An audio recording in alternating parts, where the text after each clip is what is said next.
Hello students, myself Maushmi Bhattacharya from Sheth Vidya Mandir English High School CBSE Vasai.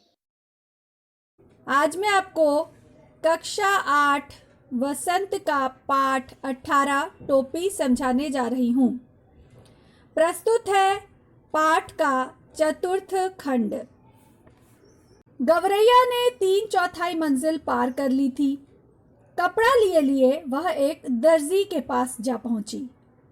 दर्जी भैया इसकी टोपी सिल दो। खिसकती हो कि नहीं यहाँ से?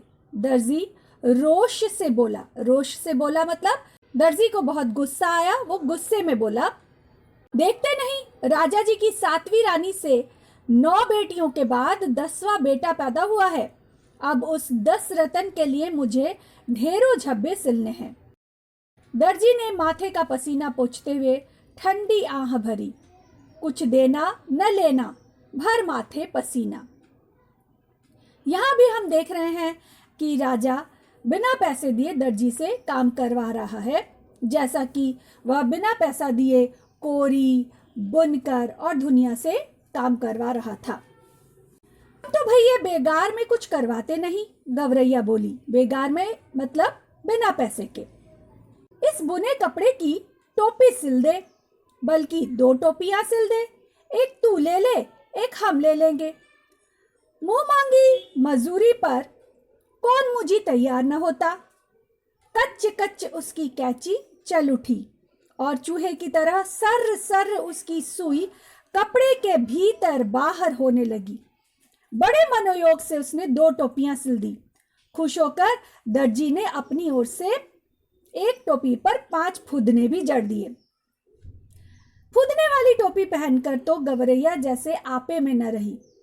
1.5 टांगों पर ही लगी नाचने। फुदक फुदक कर लगी गवरा को दिखाने, देख मेरी टोपी सबसे निराली, 5 फुदने वाली। वाकई तू तो रानी लग रही है, गवरे को भी आखिरकार कहना पड़ा।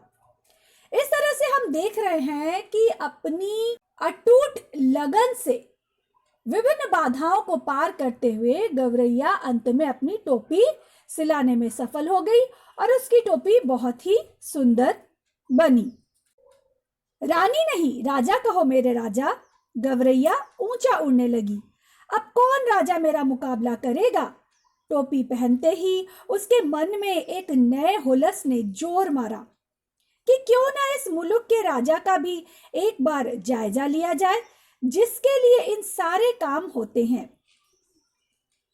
उड़ते उड़ते वह राजा के महल के कंगूरे पर जा बैठी। कंगूरा यानी सबसे ऊपरी हिस्सा, वहां पर जा बैठी। उसी वक्त राजा अपने चौबारे पर टहलुओं से खुली धूप में फुलेल की मालिश करवा रहा था, यानी वो तेल मालिश करवा रहा था बैठे बैठे। राजा उस वक्त अधनंगा बदन और नंगे सिर था, यानी मालिश करवा रहा था, इसलिए उसने सिर पर ताज नहीं पहना था और वो मालिश में व्यस्त था। एक टहलुआ सिर पर चंपी कर रहा था, तो दूसरा हाथ पांव की उंगलियां फोड़ रहा था, तो तीसरा पीठ पर मुक्की मार रहा था, तो चौथा पिंडली पर गूपी काढ़ रहा था। आपको चित्र में दिख रहा है कि गवरैया किस तरह से फुदने वाली टोपी पहनी हुई है और बहुत खुश हो रही है। गवरैया कंगूरे पर से ही चिल्लाई, मेरे सिर पर टोपी, राजा के सिर पर टोपी नहीं, राजा के सिर पर टोपी नहीं। मालिश करवाते करवाते राजा की नजर गवरैया से टकरा गई। गवरैया के सिर पर फुदनेदार टोपी देखकर उसकी अकल चकरा गई। मतलब उसे बहुत ही आश्चर्य हुआ कि इतनी सुंदर टोपी गवरैया के सिर पर यह कैसे हो सकता है। वह तो लगातार रटे जा रही थी, मेरे सिर पर टोपी, राजा के सिर पर टोपी नहीं। अरे कोई मेरी टोपी लाओ जरा जल्दी।